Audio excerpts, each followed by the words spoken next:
Ne mange pas ça, elle a mis quelque chose dans ton glace.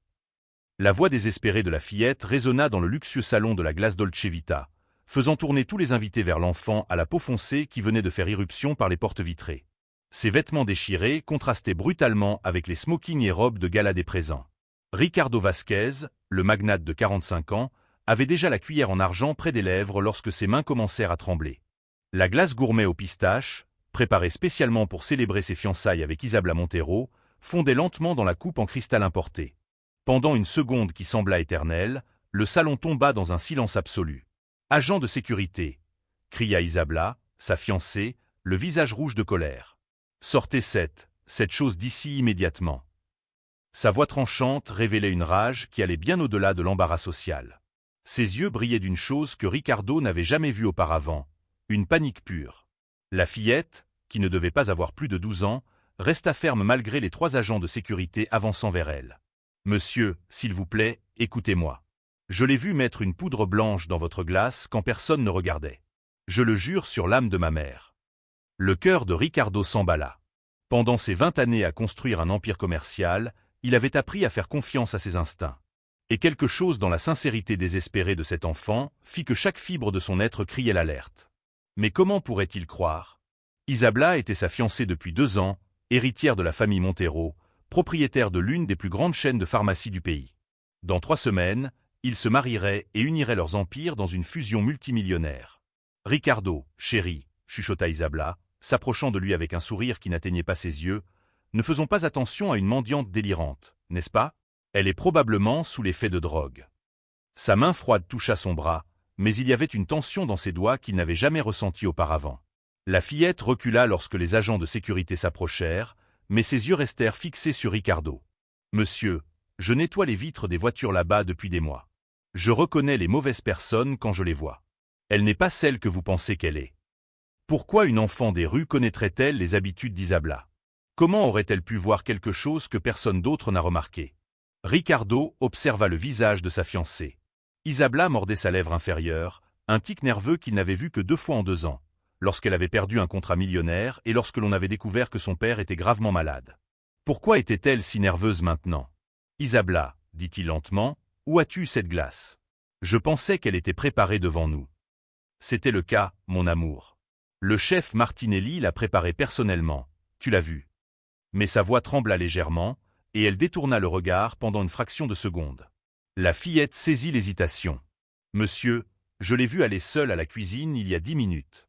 Elle a parlé avec quelqu'un au téléphone et ensuite a touché votre coupe. Je nettoyais la fenêtre de la cuisine. » Le salon éclata en murmures. Les invités, cadres, politiciens, mondains, commencèrent à chuchoter entre eux. Ricardo sentit le poids de 200 perdus sur lui. Sa réputation, ses affaires, sa vie personnelle, tout était jugé à ce moment. C'est ridicule. Isabela criait presque maintenant. « Ricardo, comment peux-tu écouter cette intruse? Appelez la police. Elle perturbe notre célébration. » Mais quelque chose dans l'excès d'urgence d'Isabela fit que Ricardo s'arrêta. En 20 ans de commerce, il avait appris que lorsque quelqu'un proteste trop, c'est qu'il a quelque chose à cacher. Et la fillette? Pourquoi risquerait-elle sa sécurité pour avertir un inconnu riche? Quel terrible secret Isabela cachait-elle pour réagir avec un tel désespoir? Ricardo regarda la coupe dans ses mains. La glace était presque fondue maintenant, de petites gouttes glissant sur les bords du cristal. Une décision qui changerait sa vie pour toujours était entre ses mains. Faire confiance à la parole d'une enfant inconnue ou à la femme avec qui il prévoyait de passer le reste de sa vie. La fillette fit un pas de plus, ignorant les agents de sécurité. « Monsieur, ma mère m'a toujours dit que lorsque Dieu met quelqu'un sur notre chemin, c'est pour une raison. Je ne veux pas que vous mouriez. » Ces paroles coupèrent le cœur de Ricardo comme une lame. Mort? Pourquoi une enfant parlerait-elle de la mort? Il regarda dans les yeux de la fillette et vit quelque chose qui le secoua profondément. La même expression que sa propre fille avait lorsqu'elle essayait de le protéger de quelque chose de dangereux. Si vous appréciez cette histoire pleine de rebondissements, n'oubliez pas de vous abonner à la chaîne pour ne manquer aucune fin excitante à venir. Ricardo ferma les yeux pendant une seconde, respira profondément et prit une décision qui surprit tout le monde. D'un geste rapide et discret, il échangea sa coupe avec celle d'Isabela tandis qu'elle était distraite en train de discuter avec les agents de sécurité. Personne ne remarqua le geste, sauf la fillette, qui hocha légèrement la tête. « Très bien, » dit Ricardo en levant sa nouvelle coupe, Portons un toast à notre futur ensemble. Ses paroles semblaient normales, mais son cœur battait comme un tambour de guerre. Si la fillette mentait, il ne serait qu'un millionnaire paranoïaque de plus. Mais si elle disait la vérité? Isabella prit sa coupe, qui était en réalité celle originale de Ricardo, avec un sourire soulagé. Enfin, oublions cette farce et célébrons notre amour. Elle leva la coupe vers ses lèvres, mais avant de pouvoir boire, Ricardo proposa un toast. À l'amour véritable et à la confiance mutuelle, dit-il en la regardant droit dans les yeux. Que nous soyons toujours honnêtes l'un envers l'autre. Les mots de Ricardo firent hésiter Isabella une fraction de seconde. Elle regarda la coupe, puis lui, et quelque chose changea dans son expression. C'était comme si un masque était tombé un instant, révélant une froideur calculatrice que Ricardo n'avait jamais vue auparavant. La fillette s'éloigna discrètement des agents de sécurité, mais continua à observer attentivement. Ses yeux alternaient entre Ricardo et Isabella, comme si elle assistait à une partie mortelle d'échecs où elle connaissait les prochains mouvements. « À notre union », répondit Isabella, mais sa voix était maintenant différente. Plus basse, plus contrôlée. Elle porta la coupe à ses lèvres et prit une grande gorgée de glace fondue. Les 30 premières secondes furent normales. Les conversations animées reprirent dans le salon, les invités se détendirent à nouveau, et la fillette avait pratiquement disparu parmi les plantes décoratives près de l'entrée. Ricardo fit semblant de boire de sa coupe, mais en réalité, il humidifiait seulement ses lèvres. Puis cela commença. Isabella passa sa main sur son front, comme si elle ressentait un vertige soudain. « Quelle chaleur !» murmura-t-elle, mais Ricardo remarqua que sa peau devenait pâle, presque grisâtre. De petites gouttes de sueur commencèrent à apparaître sur son front malgré la climatisation puissante. « Ça va, ma chérie ?» demanda Ricardo, bien qu'une partie de lui connaisse déjà la réponse. Une partie terrible et dévastatrice de lui comprenait déjà que sa vie avait été un mensonge pendant 2 ans. « Je ne me sens pas très bien », murmura Isabella, s'accrochant au bras de Ricardo. Ses mains étaient froides et tremblantes. Peut-être que ce n'est que le stress des fiançailles. Tu sais à quel point ces occasions me rendent anxieuse. Mais Ricardo connaissait Isabella depuis 2 ans. Elle ne devenait jamais anxieuse lors d'événements sociaux. En fait, elle y prospérait, attirant l'attention de tous avec son élégance naturelle et son charme irrésistible.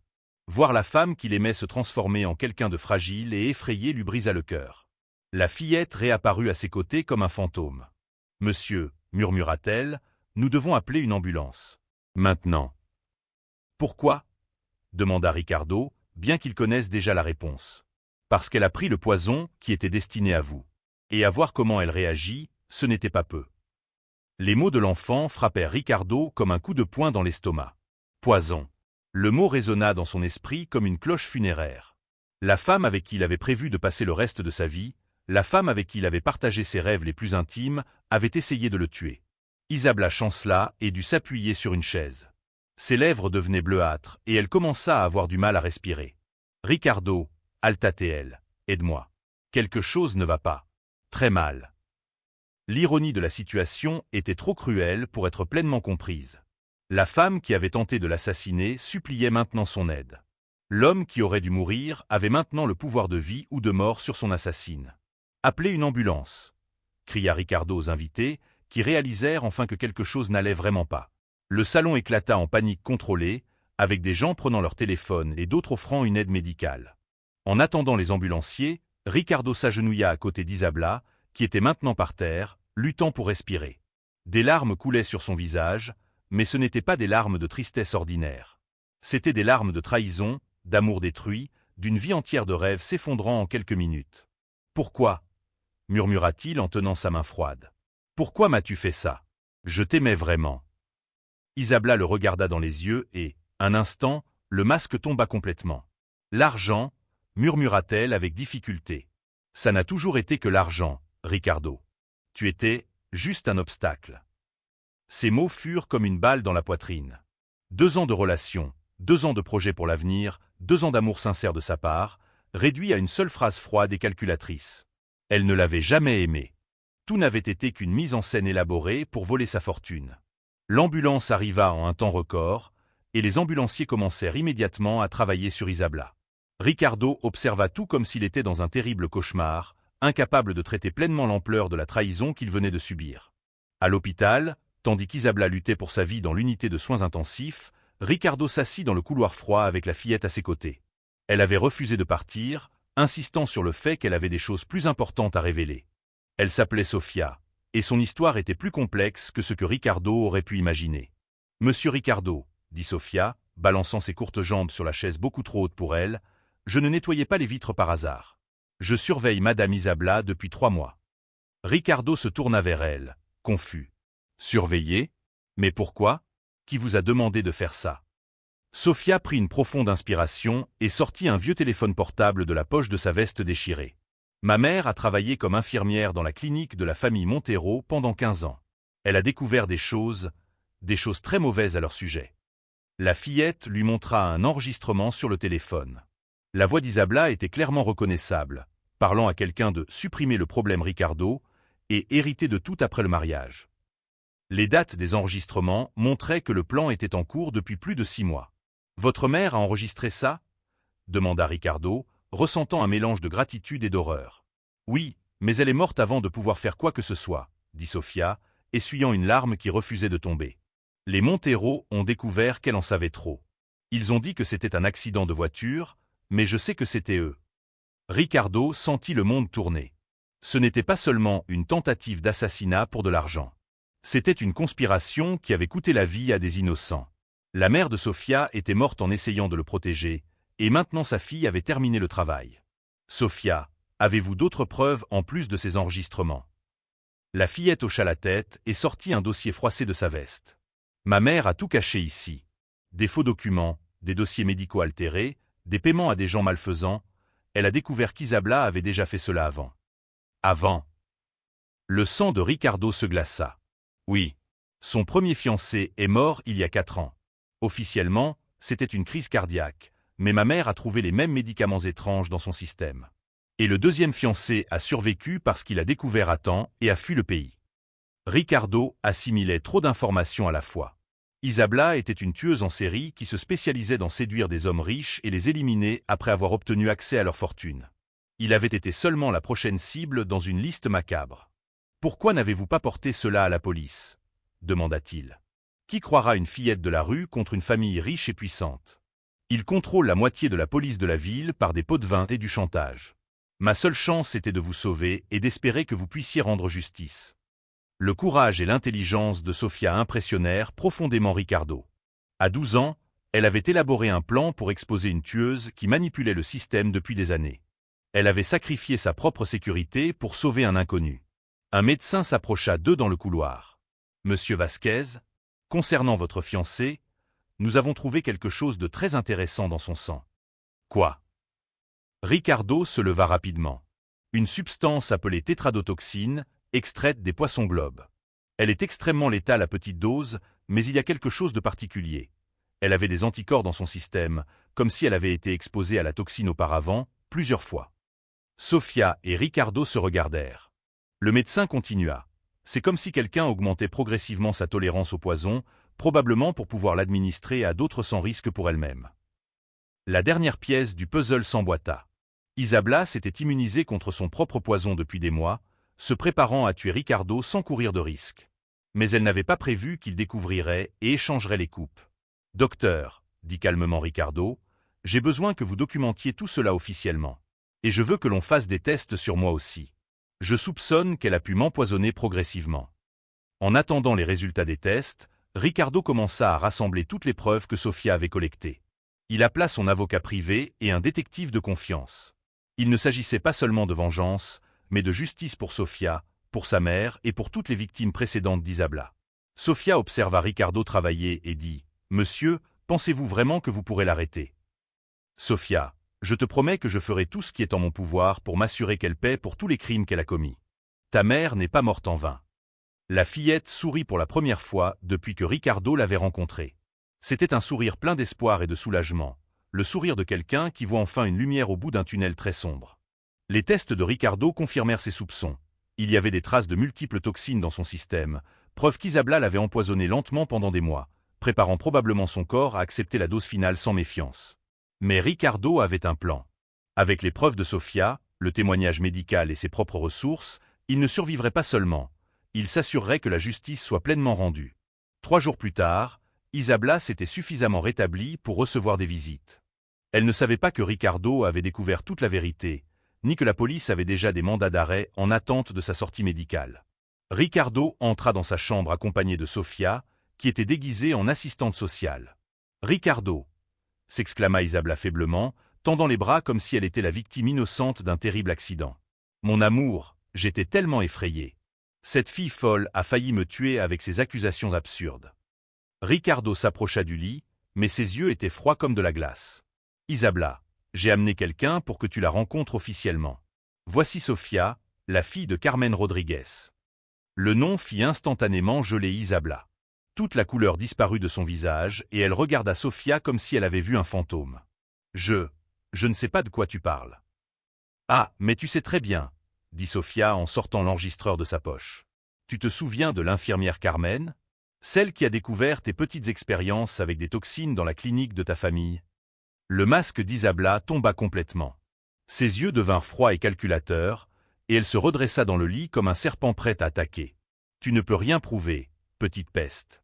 Qui croira à une orpheline des rues? »« Peut-être que la police y croira, » dit calmement Ricardo en ouvrant la porte de la chambre. 2 détectives entrèrent, suivis d'un procureur. Surtout quand ils écouteront les enregistrements de ta mère et verront les résultats des analyses toxicologiques. Le détective Martinez s'approcha du lit. « Isabella Montero, vous êtes en état d'arrestation pour les meurtres de Marcus Wellington, pour la tentative de meurtre de Ricardo Vasquez et pour l'homicide de Carmen Rodriguez. »« C'est ridicule, » cria Isabella, mais son désespoir était évident. Marcus est mort de cause naturelle. Et Carmen a eu un accident de voiture. Sofia s'approcha du lit, sortant un dossier de son bras. « Ma mère était très prudente, Madame Isabella. Elle a photographié tous les flacons de tétrodotoxine que vous cachiez dans le laboratoire. Elle a également enregistré vos conversations téléphoniques avec l'homme qui l'a tué. » Le procureur ouvrit une tablette et commença à jouer l'un des enregistrements. La voix d'Isabella était claire. « Carmen en sait trop. Elle doit disparaître avant de tout gâcher. Faites que ça paraisse un accident, mais assurez-vous qu'elle meure. Cet enregistrement est faux. » Isabella était maintenant désespérée, regardant autour de la chambre comme un animal acculé. « Vous avez manipulé ma voix. »« Nous avons aussi les registres financiers, » continua le détective Martinez. « Des paiements à des comptes offshore pour le tueur à gages qui a tué Carmen. Des transferts qui correspondent exactement aux dates des décès de vos victimes précédentes. » Ricardo s'assit sur la chaise à côté du lit, regardant Isabella droit dans les yeux. « Tu sais ce que nous avons découvert d'autre? Que tu n'es pas vraiment une Montero. Tu as tué la vraie Isabella Montero il y a 6 ans et pris son identité. » La révélation finale frappa la femme comme un éclair. Elle ouvrit et ferma la bouche plusieurs fois, incapable de former des mots. Toute sa vie soigneusement construite s'effondrait en quelques minutes. « Ton vrai nom est Elena Vasconcelos, » dit Sofia en consultant les papiers de sa mère. « Tu as fui un hôpital psychiatrique il y a 8 ans après avoir tenté d'empoisonner 3 patients. »« Comment avez-vous découvert cela ?» murmura Elena, toute lutte quittant sa voix. « Ta mère était une femme très intelligente, » dit Ricardo à Sofia, « et tu as hérité de cette intelligence. Elle a laissé suffisamment d'indices pour démasquer une sociopathe qui a trompé le système pendant des années. » Elena se mit à rire, un son aigu et terrifiant qui résonna dans la chambre. « Vous croyez que cela change quelque chose? J'ai failli réussir. Si ce n'était pas pour cette petite peste, je serais riche et vous seriez mort. »« Mais tu n'as pas réussi, » dit Sofia avec une force surprenante pour une enfant de 12 ans. « Et maintenant, tu vas payer pour avoir tué ma mère. » Le détective Martinez mit les menottes à Elena. « Vous avez le droit de garder le silence. Tout ce que vous direz pourra et sera utilisé contre vous au tribunal. » Alors qu'on l'emmenait, Elena cria à Ricardo, « Vous ne savez pas à qui vous avez affaire. Ma famille a des connexions. Je vais m'en sortir. »« Ta famille ?» ricana le procureur. « Elena, nous avons aussi enquêté là-dessus. Ta vraie famille te cherche depuis des années. Ils témoigneront de ton instabilité mentale et de tes crimes antérieurs. » Lorsqu'Elena fut finalement sortie de la chambre, le silence qui régna ensuite était presque assourdissant. Ricardo se tourna vers Sofia, qui avait les larmes aux yeux, mais des larmes de soulagement et de justice enfin rendues. « C'est fini, » dit-il doucement, posant sa main sur l'épaule de la fillette. « Ta mère peut maintenant reposer en paix. » Sofia acquiesça, essuyant ses larmes. « Monsieur Ricardo, vous avez tenu votre promesse. Elle va vraiment rester en prison pour toujours? Avec toutes les preuves que nous avons, elle ne fera plus jamais de mal à personne, » confirma le procureur. « Elena Vasconcelos passera le reste de sa vie en prison. » La justice avait été rendue complètement. Une tueuse en série qui avait trompé le système pendant des années allait enfin faire face aux conséquences de tous ses crimes. 6 mois après le procès qui a condamné Helena Vasconcelos à la prison à vie, Ricardo était dans son bureau en train de signer les derniers documents de la Fondation Carmen Rodriguez, créée en hommage à la mère de Sofia. L'organisation serait dédiée à la protection des enfants vulnérables et à l'enquête sur les cas de violences domestiques que la police n'arrivait pas à résoudre. Sofia entra dans le bureau, portant un uniforme scolaire impeccable. Elle avait complètement changé depuis cette nuit à la glace. Ricardo l'avait légalement adoptée et s'était assuré qu'elle reçoive la meilleure éducation possible, mais le plus important était qu'il avait gagné une véritable fille. « Papa Ricardo », dit-elle, utilisant le surnom affectueux qu'elle avait développé, il y a d'autres lettres de personnes remerciant la Fondation. Sofia posa une pile de courriers sur le bureau. C'étaient des lettres de famille qui avaient été aidées par la Fondation, d'enfants protégés de situations dangereuses et même d'autres cas où des tueurs en série avaient été capturés grâce aux méthodes développées par l'organisation. « Tu sais, Sofia, dit Ricardo en posant son stylo, je pensais connaître le sens du succès. Je croyais que l'argent et le pouvoir étaient tout ce qui comptait dans la vie. Et maintenant ?» demanda-t-elle, en s'asseyant sur la chaise en face de son bureau. « Maintenant je comprends que le véritable succès se mesure à l'impact positif que nous avons sur la vie des gens. Tu m'as appris cela. » Sofia sourit, mais il y avait une sagesse dans ses yeux qui dépassait largement ses 13 ans. Ma mère disait toujours que Dieu place des personnes sur notre chemin pour une raison spécifique. Elle ne savait pas que sa raison était de me préparer à vous sauver. Les paroles de Sofia touchèrent profondément Ricardo. Pendant des mois de thérapie familiale, il avait appris à traiter la trahison d'Helena et à reconstruire sa capacité à faire confiance aux gens. Sofia avait été son ancre tout au long de ce processus de guérison. Tu sais ce que j'ai aussi appris ? Continua Ricardo.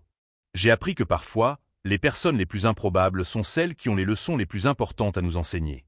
J'étais un homme riche et puissant, mais c'est une enfant des rues qui m'a sauvé. La porte du bureau s'ouvrit et Marcus entra, le détective Martinez retraité qui dirigeait maintenant les enquêtes de la Fondation.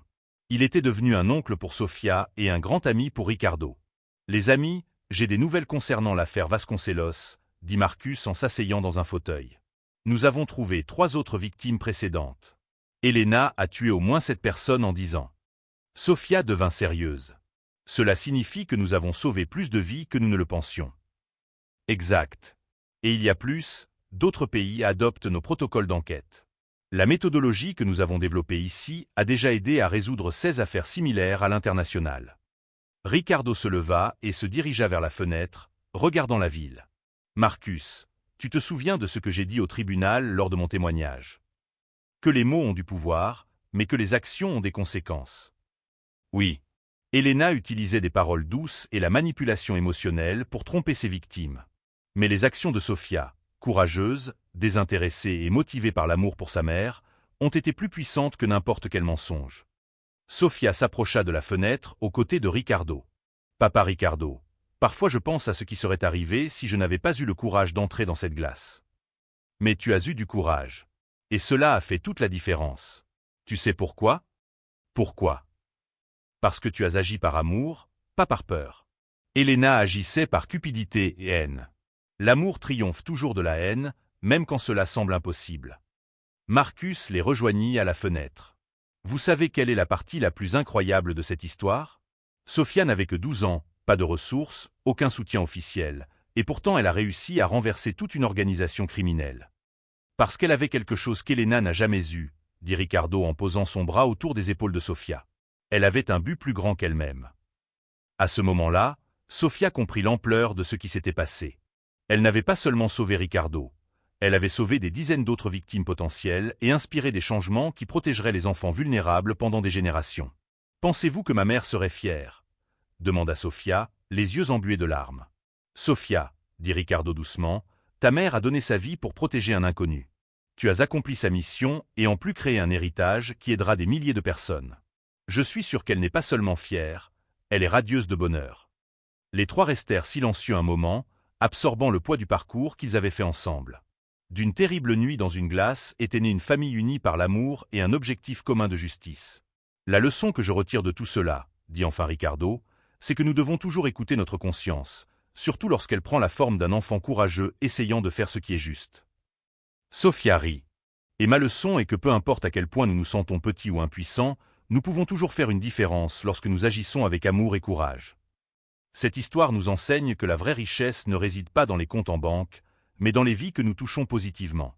Si cette histoire émouvante a touché votre cœur, n'oubliez pas de vous abonner à la chaîne et de la partager avec des personnes qui croient également au pouvoir transformateur de l'amour et de la justice.